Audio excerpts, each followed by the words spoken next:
ఉన్న బంగారాన్ని విడిపించి ఆ రోజు ఆన్లైన్ రేటుకే మేము కొంటాం. Sharma gold company. నమస్కారం, వెల్కమ్ టు సుమన్ టీవీ. నేను గీతాంజలి. ప్రస్తుతం మనతో పాటు ప్రముఖ జ్యోతిష్యులు బ్రహ్మశ్రీ నందిబట్ల శ్రీహరి శర్మ గురువు గారు ఉన్నారు. వారితో మాట్లాడదాం. గురుగారు నమస్కారం అండి. వాగర్థ వివ సంపృక్తౌ వాగర్థ ప్రతిపత్తయే జగతః పితరౌ వందే పార్వతీ పరమేశ్వరౌ. సదాశివసమారంభాం శంకరాచార్య మధ్యమాం అస్మదాచార్య పర్యంతం వందే గురు పరంపరాం. ఆదిత్యాయ చ సోమాయ మంగళాయ బుధాయ చ గురుశుక్ర శనిభ్యశ్చ రాహవే కేతవే నమః. శృంగేరి జగద్గురు పీఠాధిపతులకి, కంచి పీఠాధిపతులకి నమస్కారములు తెలియజేసుకుంటూ కార్యక్రమాన్ని ప్రారంభిద్దాం. గురుగారు, ప్రస్తుతం అందరూ వింటున్నదే తిరుమల శ్రీవారి లడ్డూ గురించి. ఇదే ప్రస్తావన. లడ్డూ కల్తీ అయిపోయింది, ఎంతో పవిత్రంగా మనందరం భావిస్తాము. ఒకసారండి, మనం తిరుపతి అక్కడికి వెళ్ళి స్వామిని దర్శించుకోకపోయినా ఎవరన్నా వెళ్ళి ఆ లడ్డూ ఇస్తే స్వామిని చూసినంత సంబరపడిపోతాం. అంత ప్రత్యేకం, ఎంతో అమూల్యమైనది తిరుమల శ్రీవారి లడ్డు అంటే. అలాంటి లడ్డు ఇప్పుడు కల్తీ జరిగిందన్న వార్తలు చాలా మంది కలచివేసిందనే చెప్పుకోవాలి. బాధపడుతున్నారు, కన్నీళ్లు పెట్టుకున్న వాళ్ళు కూడా ఉన్నారు. అయ్యోయ్యో, ఇలా జరిగిందా, ఇది నిజమా కాదా, ఇలాంటివన్నీ ఇప్పుడు ప్రస్తుతం. మరి మీ మాటల్లో ఏం చెప్తారు? ఏమనిపించింది విన్న తర్వాత? ఇలా విన్న తర్వాత ఇంకా ఏమనిపిస్తుందమ్మా, చాలా బాధాకరమైనటువంటి విషయం ఇది. ఎందుకనంటే ప్రతి భక్తుడు, ఏ దేవతా భక్తుడైనప్పటికీ కూడా ఈ కుల మత విచక్షణ అనేది లేకుండా అందరూ కూడా ఈ యొక్క కలియుగ అర్చామూర్తి, కలియుగంలో స్వయం ప్రకటితమైనటువంటి దేవతామూర్తి ఎవరంటే వెంకటేశ్వర స్వామి. మనం వెంకటేశ్వరుడిగా, ఇతర రాష్ట్రాల వాళ్ళు బాలాజీగా కొలుచుకుంటుంటారు. ఇది కేవలము ఈ ఆంధ్ర తెలంగాణ ప్రాంతాలకే పరిమితమైన దైవం కాదమ్మా, ప్రపంచవ్యాప్తమైనటువంటి దైవం. అత్యధికంగా ప్రపంచవ్యాప్తముగా అత్యధిక ధనాదాయం సంపాదిస్తున్నటువంటి దైవముగా కూడా రెండవ దైవం. మొదటిది వాటికన్ సిటీ అని చెప్తుంటారు, రెండవది మన ఈ యొక్క కలియుగ వెంకటేశ్వర స్వామి దైవం. కాబట్టి ఆ స్వామికి అర్చించేటువంటి, కైంకర్యం చేసేటువంటి వస్తువులలో కల్తీ జరిగింది అని అంటేనే చాలా బాధాకరమైన విషయం. ఎంతటి దౌర్భాగ్యమైన పరిస్థితిలో ఉన్నాం మనము అనేక రూపాలలో ఆ స్వామికి తలనీలాల రూపంలో కావచ్చు, నిలువు దోపిడీ రూపంలో కావచ్చు, కోరికలు తీరిన తర్వాత స్వామి వారికి ఇచ్చేటువంటి కానుకల రూపంలో కావచ్చు, ఇట్లా ఏ రూపంలోనైనా స్వామి వారికి వచ్చే ఆదాయం ఏం లోటుందమ్మా? రోజుకి కోట్లు సంపాదిస్తున్నటువంటి ఆ దేవాలయంలో ఆ స్వామి కోసం, ఆ స్వామి పేరు చెప్పుకొని ఆ టీటీడీ బోర్డుకి వస్తున్నాయి. కానీ ఆ స్వామికి అర్పించేటువంటి విధానంలో ఇటువంటి అవినీతి అక్రమాలు జరిగి ఇక కల్తీలకి తెరలైపోయే స్థితికి చేరుకుందనంటే కలియుగాంతం వస్తుందేమో అన్నంత బాధేస్తుంది. ఎందుకనంటే ఈ యొక్క పవిత్రమైనటువంటి స్వామికి చేసేటువంటి కైంకర్యంలో ఎటువంటి లోటు లేకుండా జరుగుతున్నాయి. ఎన్నో వివాదాలు జరిగాయమ్మా స్వామి వారి కైంకర్యంలో.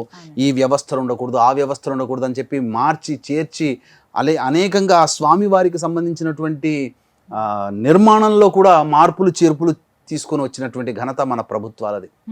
అంటే ఉన్నదాన్ని ఉంచనీయకుండా కొత్తొక వింత పాతక రోత అన్నట్టుగా కొత్త కొత్త విధానాలు అనేటువంటివి ఇందులో రావడం వల్ల స్వామివారి ఉనికికే ప్రమాదం అయ్యే విధంగా వస్తుంది. అంటే పూర్వకాలంలో మనకు ఒక బ్రహ్మగారి కాలజ్ఞానంలో కూడా ఏం చెప్పబడి ఉందంటే, కొన్ని రోజుల పాటు స్వామివారికి నిత్య ధూపదీప నైవేద్యాలు ఉండవు అని చెప్పారు బ్రహ్మగారి కాలజ్ఞానంలో.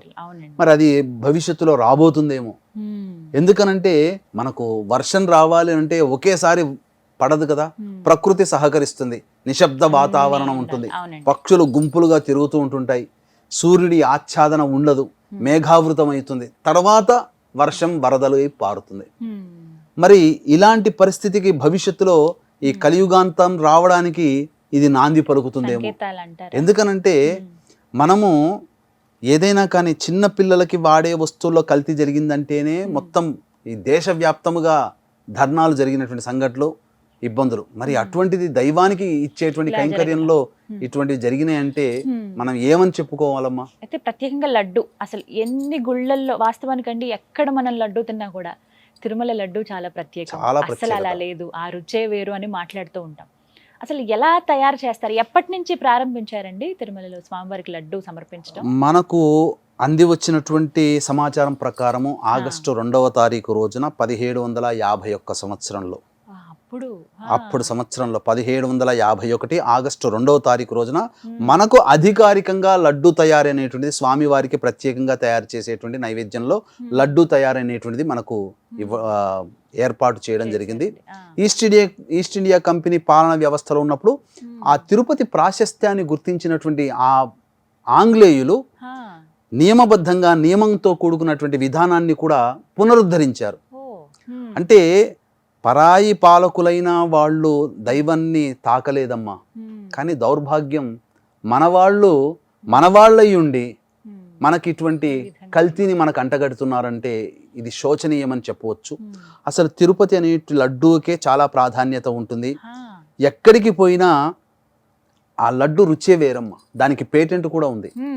ఈ లడ్డూల్లో 3 రకాల లడ్డూలు ఉంటాయి. అసలు ఎన్ని రకాలు ఉంటాయి? ఆస్థాన లడ్డు, కళ్యాణోత్సవ లడ్డు, సామాన్య ప్రజలకు అందించేటువంటి లడ్డు. ఆస్థాన లడ్డు మనలాంటి సామాన్యులకి రాదు. అది చాలా ప్రత్యేకంగా విఐపీలు వచ్చినప్పుడు, ప్రముఖులు వచ్చినప్పుడు, అంతర్జాతీయ ప్రముఖులు వచ్చినప్పుడు వాళ్ళకి మాత్రమే అందించేటువంటి విధానము. అందులో సారపప్పు, ముంతమామిడి పప్పు, పచ్చకర్పూరము శ్రేష్టమైనటువంటిది. ఆ రుచే వేరటమ్మ, తిన్నవాళ్ళు చెప్పారు. ఆ రుచే మామూలు లడ్డూల కన్నా కూడా అతీతమైనటువంటి అమోఘమైనటువంటి రుచి ఉంటుందట ఆస్థాన లడ్డూకి. తర్వాత కళ్యాణోత్సవ లడ్డు ప్రతిరోజు తయారు చేస్తారండి. ఎవరైనా ప్రముఖులు వచ్చినప్పుడు వాళ్ళకి ఇవ్వడం కోసం ప్రతిరోజు కొంత పరిమిత సంఖ్యలో ఆ లడ్డుల్ని తయారు చేస్తారు.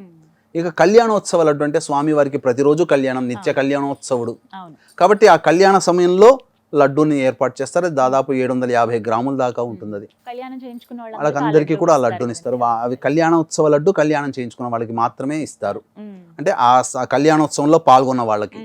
ఇక సామాన్యమైనటువంటి భక్తుల కోసం ఇచ్చేటువంటి లడ్డు దాదాపు 175 గ్రాముల వరకు ఉంటుంది. ఇప్పుడు ఉన్నటువంటి వివాదం అంతా కూడా ఈ సామాన్య లడ్డూనే. అంటే ప్రభుత్వాలు ఏవైనా, ఇక్కడ మనకు రాజకీయంతో సంబంధం లేదమ్మా, ప్రభుత్వాలు ఏమైనా కానీ ఈ యొక్క విషయంలో, లడ్డు విషయంలో మాత్రం రాజీ పడాల్సిన అవసరం లేదు. స్వామివారికి డబ్బుకి లోటు ఏంటమ్మా?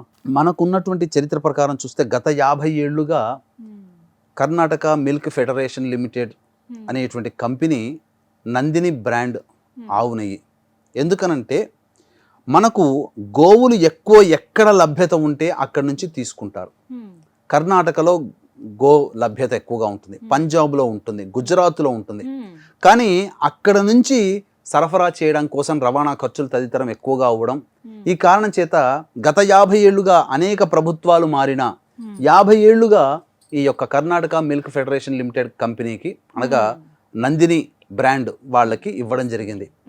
వాళ్ళు అత్యంత భక్తి ప్రపత్తులతో కేవలం అంటే ప్రాసెసింగ్కి అయ్యేటువంటి ఖర్చులు మాత్రమే తీసుకొని, ఎటువంటి లాభాపేక్ష లేకుండా, లాభం కోసం కాకుండా కేవలం భక్తి ప్రపత్తులతో వాళ్ళు స్వామికి సమర్పిస్తున్నారు. ప్రతిరోజు కూడాను దాదాపు 15 టన్నుల వరకు ఈ యొక్క ఆవు నెయ్యి అవసరం అవుతుంది. దాదాపు 3,20,000 లడ్డూలని ఈ టీటీడీ అనేటువంటిది తయారు చేస్తుంది. కాబట్టి ఆ 3,20,000 లడ్డూలకు అవసరమయ్యే ఆవు నెయ్యి మరియు స్వామివారికి సమర్పించే ఇతర కైంకర్యాలలో ఈ ఆవు నెయ్యి వాడడం జరుగుతుంది. అంటే దీన్ని బైఫర్కేషన్ చేస్తూ స్వామివారి కోసం ప్రత్యేకంగా శుద్ధమైనదిగా ఉండాలి కాబట్టి శుద్ధమైనటువంటి వస్తువుల్ని స్వామివారికి వాడుతూ, భక్తుల కోసం వాడేటువంటిది విధానంలో వేరే నెయ్యిని వాడుతున్నామని చెప్పి ఉత్తర్వులు జారీ చేశారు. అంటే ఇక్కడ ఏంటి అంటే స్వామికి సమర్పించడం శుద్ధమే, మరి భక్తులు ఏం పాపం చేశారు? భక్తుల కోసం ప్రత్యేకంగా నెయ్యి తెప్పించాల్సిన పని ఏంటి? ఆ భక్తులు అందించిన విరాళాలతోనే కదా నడుస్తున్నటువంటిది.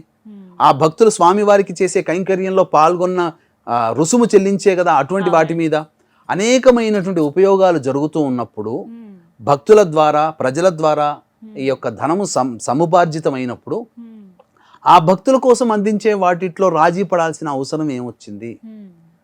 ఈ నందిని బ్రాండ్కి చెల్లించే విధానంలో డబ్బులు ఎక్కువగా అవుతున్నాయి. తక్కువకి సంబంధించినటువంటి ఎవరైతే సరఫరా చేస్తారో వాళ్ళకి ఈ యొక్క కాంట్రాక్ట్ని ఇవ్వడం అనేది గత 2 ఏళ్ల కిందట ఏర్పాటు చేశారని మనకు వార్తలు వస్తున్నాయి.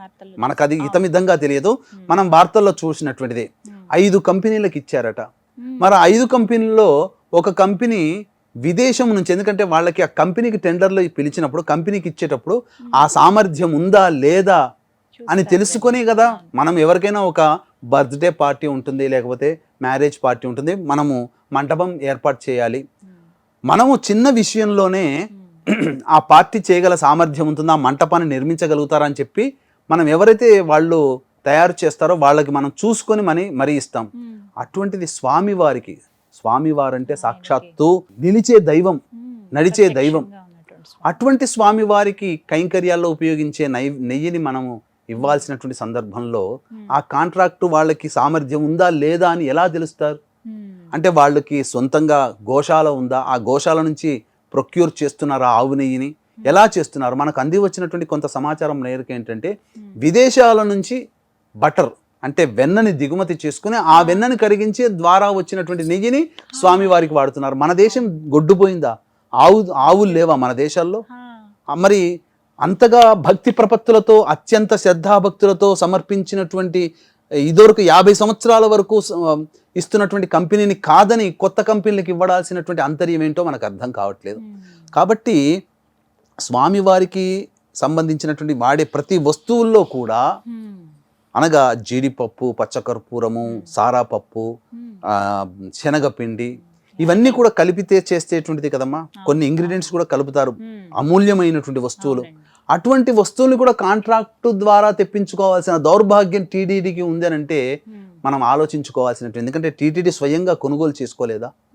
ఎంతో వ్యవస్థ, వేల మంది, లక్షల మంది పనిచేస్తున్నారు కదా. ఒక్క పోర్టులోనే స్వామివారి ప్రసాదం తయారు చేసే లడ్డూ పోర్టులోనే షిఫ్ట్ వైజ్గా దాదాపు 800 మంది దాకా పనిచేస్తున్నారమ్మా.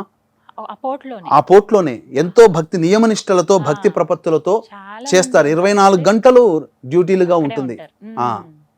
కాబట్టి మరి అటువంటి స్థితి, అంత అంగబలం ఉన్నటువంటి టీటీడీకి ఈ వస్తువును కొనుగోలు చేయడానికి, నాణ్యమైన వస్తువుని కొనుగోలు చేయడానికి వాళ్ళకి లేదా సామర్థ్యం లేదా? ఎవరికో లాభం చేకూర్చాలనే ఉద్దేశంతో కాంట్రాక్ట్లు ఇవ్వాల్సిన అవసరం ఏముంది? సామాన్యులకు వచ్చే సందేహం ఇదే, చాలా సందేహం. అంతేకాదు ప్రక్షాళన జరగాలమ్మా. ఇది ఎందుకో ఇది చెడులో మనం మంచి వెతుక్కోవాలి. ఈ చెడు సంఘటన జరగడం శోచనీయం, బాధాకరం. ప్రతి భక్తుడు ఎక్కడ, భారతదేశమే కాదు ప్రపంచవ్యాప్తంగా ఎక్కడ వెంకన్నను కొలిచే వాళ్ళు ఎవరైతే ఉంటారో వాళ్ళకందరికీ కూడా బాధాకరమైనటువంటిదే. ఈ సమయంలోనైనా కానీ భక్తులందరూ కూడా ఏకతాటిగా నిలుచొని టీటీడీ ప్రక్షాళన జరగాలమ్మా. ఎందుకనంటే మనకు సంబంధించి ఈ గవర్నమెంట్ సంబంధించినటువంటి ఉద్యోగాల్లో రిజర్వేషన్లు రావడం, మైనార్టీలు వీళ్ళందరూ కూడా ఉండడం జరుగుతుంది. మన ధర్మాన్ని, మన ధార్మికతని, మన దైవాన్ని నమ్మగలిగినటువంటి వాళ్ళైతేనే ఈ యొక్క సంబంధించినటువంటి టీటీడీ ఉద్యోగంలో ఉండాలమ్మా. ఎందుకనంటే అన్యమతస్థులకి మన దైవం మీద ఎందుకుంటుంది? ఇప్పుడు మన ఇంటి మీద మనకు ప్రేమ ఉంటుంది, మన ఇంటిని బాగు చేసుకుంటాం. పక్కింటి వాడి ఇంటి మీద మనకేం ప్రేమ ఉంటుంది? ఆ పక్కింటి ఇంటివాడికి కూడా మనము మన డబ్బులతో లేదా మన భక్తి ప్రపత్తులతో, మన శ్రద్ధతో ఆ పక్కింటి ఇల్లు వాడిని కూడా మనం చూస్తామా? చూడం కదా. అలాగే అన్యమతస్థులకి మన దైవం మీద ఎందుకు నమ్మకం ఉంటుంది? కాబట్టి అటువంటి వాళ్ళని కాకుండా ప్రక్షాళన చేసేసి టీటీడీ అనగా ఈ వెంకటేశ్వర స్వామి సంబంధించినటువంటి దేవాలయాల్లో పనిచేసే ప్రతి ఉద్యోగులు కూడా ఆ దైవాన్ని నమ్ముతున్నాము, విశ్వాసం ఉన్నది మాకు అని చెప్పి ప్రమాణం చేసి ఆ ఉద్యోగంలో, విధుల్లో, నియమంలో పాల్గొనాలి. వాళ్ళు ఎక్కడైతే ఉద్యోగంలో ఈ యొక్క ఉద్యోగం విధులు నిర్వర్తిస్తున్నారో వారు ప్రతిరోజు ఉద్యోగంలో ఫింగర్ ప్రింట్ తీసుకుంటున్నారు కదా. ఆ ఫింగర్ ప్రింట్ తీసుకొని ఉద్యోగంలో ప్రవేశం చేస్తున్నారు కదా. అక్కడ మన దైవం ఉండాలమ్మా. వెంకటేశ్వర స్వామి ఉన్నాడు. వాళ్ళు ఆ వెంకటేశ్వర స్వామికి నమస్కారం చేసుకొని, నేను నిన్ను విశ్వసిస్తున్నాను, నీ ద్వారా నా కుటుంబం గడుస్తుంది, నీ యొక్క సంబంధించినటువంటి ప్రభుత్వం, అనగా ప్రభుత్వం అంటే రాజకీయం కాదు, టీటీడీ నీ దేవస్థానంలో పనిచేస్తున్నాను కాబట్టి నా కుటుంబం గడుస్తుంది, నాకు ఆధారభూతమయ్యావని చెప్పి ఆ వెంకటేశ్వర స్వామి అమ్మవారికి నమస్కారం చేసుకొని కృతజ్ఞతాభావంతో వెళ్ళి విధుల్లో వాళ్ళు చేరాలి. ప్రతిరోజు కూడా ఆ వెంకటేశ్వర స్వామికి, దైవానికి మనం వినమ్రంగా మనం పనిచేస్తున్నాము, వినయ విధేయతలు అన్నిటికంటే మించి కృతజ్ఞతాభావంతో ఉన్నందుగా ఊర్ధ్వపుండం అనగా బొట్టు కానీ, లేదా వెంకటేశ్వర స్వామి తిరునామాలు కానీ, లేదా ఒక నామము కానీ, ఏకనామం కానీ ఈ విధంగా ధరించి వాళ్ళు ఉద్యోగంలో చేరితే ఇటువంటి చీప్ పనులు మాత్రం చెయ్యరు. ఇంకా అంటే పవిత్రంగా భావిస్తాం. పవిత్రంగా నీకు ఆ పవిత్రత రావాలంటే మూలం నుంచి నీకు ఆ దైవం మీద భక్తి ప్రపత్తులు ఉండాలి. అటువంటి వాళ్ళే ఉద్యోగంలో చేయాలి. కొంతమంది ఈ మధ్యకాలంలో ఖమ్మంలోనే ఎక్కడనో జెండా వందనానికి నమస్కారం చెయ్యము, మాకు మతంలో లేదు, ఇతర సంబంధించిన వాటికి నమస్కారం చెయ్యమని చెప్పి అతను చెయ్యలేక ఉద్యోగానికి రిజైన్ చేసేసాడు. వాళ్ళ మతానికి వాళ్ళు గౌరవించుకోవడం తప్పు లేదు, కానీ మన మతంలో కూడా మన పని చేస్తున్నప్పుడు మన మతాన్ని గౌరవించకపోతే ఇటువంటి దారుణాలు ఇంకా భవిష్యత్తులో చాలా చూడాల్సి వస్తుంది. జరగకుండా ఉండాలనంటే ప్రభుత్వం చర్యలు తీసుకొని, ఇప్పుడున్నటువంటి ప్రభుత్వం చర్యలు తీసుకొని ఆ ప్రక్షాళన దిశగా రాజకీయాలకి అతీతంగా ఉండేటువంటి ఆధ్యాత్మికవేత్తలని, ధార్మికవేత్తలని బోర్డు చైర్మన్గా, బోర్డు మెంబర్లుగా పెట్టుకొని ఒక దైవము భావముతో ఈ యొక్క పనులను గనక చేపట్టగలిగే వాళ్ళు ఎవరైతే ఉంటారో వాళ్ళ ద్వారా టీటీడీ ప్రక్షాళన జరిగి భవిష్యత్తులో 50 ఏళ్ల వరకు రానటువంటి వివాదము, 50 ఏళ్ల క్రిందటి వరకు కూడా లేనటువంటి ఇబ్బందులు ఈ మధ్యనే ఎందుకు వస్తున్నాయి? అంత దౌర్భాగ్యమైనటువంటి స్థితి ఎందుకు మానవులకి కలుగుతుంది? స్వామివారికి వినియోగించే కైంకర్యాల్లో వినియోగించే లడ్డూలలో వాడే వస్తువుల్లోనే నువ్వు డబ్బుని తగ్గించుకోవాలా? కాబట్టి డబ్బుని తగ్గించుకునే మార్గాలు చాలా ఉన్నాయి. దుబారా ఖర్చులు చేసుకోకూడదు. అసలు ఎక్కడ దుబారా ఖర్చు అవుతుందో అని చెప్పి ఆ దుబారా ఖర్చుని తగ్గించుకొని స్వామివారికి చేసేటువంటి నైవేద్యంలో అసలు స్వామి ద్వారానే, ఆ స్వామి పేరు చెప్పుకునే డబ్బులు వస్తున్నాయి టీటీడీకి. మరి ఆ స్వామికి ఇచ్చేటువంటి కైంకర్యంలో అంతగా నీవు కక్కుర్తి పడాల్సిన అవసరం ఏమొచ్చింది? స్వామివారికి ఇచ్చే విషయంలో కక్కుర్తి ఎందుకు? వాళ్ళు తినే తిండిలో కక్కుర్తి పడి రోడ్డు మీద తింటారా? కక్కుర్తి పడరు కదా. అనాదిగా వస్తున్నటువంటి మార్పులని, అనాదిగా వస్తున్నటువంటి ఆచార సాంప్రదాయాలని మార్చకూడదు. ఉదాహరణకి మిరాషీ వ్యవస్థ ఉంది, 1000 ఏళ్ల నుంచి వస్తున్నటువంటిది, 100 సంవత్సరాల నుంచి వస్తున్నటువంటిది. ఆ వ్యవస్థను రద్దు చేశారు, మళ్ళీ పునరుద్ధరించారో లేదో మనకు తెలియదు. దాని మీద కూడా చాలా వివాదం వచ్చింది. కాబట్టి ఇటువంటి సంబంధించినటువంటి విషయాలు మనకు ఈ సంబంధించినటువంటి టీటీడీ వాళ్ళు ఆమోదించకూడదు. కాబట్టి ఇప్పటికైనా ప్రక్షాళన, చెడులోనైనా మంచిని ఎదుర్కోవాలని అంటే ఇకనైనా వచ్చింది కాబట్టి ఆ మంచి అనేటువంటిది భవిష్యత్తులో మనకు జరిగి తీరాలి, న్యాయం జరగాలి. ముఖ్యంగా రాజకీయాల జోక్యం ఈ యొక్క విధానంలో ఉండకూడదు. ఆధ్యాత్మికవేత్తలు, ధార్మికవేత్తలనే నియమించి వాళ్ళ సూచనల మేరకు జరిగితే ఖచ్చితంగా దైవం అంటే భయభక్తులు ఉన్నటువంటి వాళ్ళని ఆ యొక్క సంబంధించినటువంటి ప్రధానమైనటువంటి ఉద్యోగంలో పెట్టి తద్వారా పాలక మండలిలు కూడా దైవం అంటే, ఎందుకనంటే రాజకీయాలు అయిపోయి పాలక మండలిలో సభ్యులు చేర్చుకోవడానికి కూడా రికమెండేషన్లు అవుతున్నాయి. మరి ఆధ్యాత్మికమైనటువంటి భావాలు కలిగినటువంటి వాళ్ళని పెట్టగలిగితే చాలా మటుకు అందరికీ దైవం మీద విశ్వాసం సన్నగిల్లకుండా ఉంటుంది. మనం హిందువుగా ఉండి, హిందూ ప్రపంచంలో ఉండి, మనము హిందూ దైవానికి సంబంధించినటువంటి విషయాల్లో ఇటువంటి విషయాలు అనేటువంటివి లేకుండా చూసుకుంటే చాలా మంచిదమ్మా. అది మనందరి బాధ్యత, పవిత్రతను కాపాడుకోవాలి. అవును. థ్యాంక్ యూ గురుగారు. నమస్కారం. సర్వం శ్రీ ఉమామహేశ్వర పరబ్రహ్మార్పణమస్తు.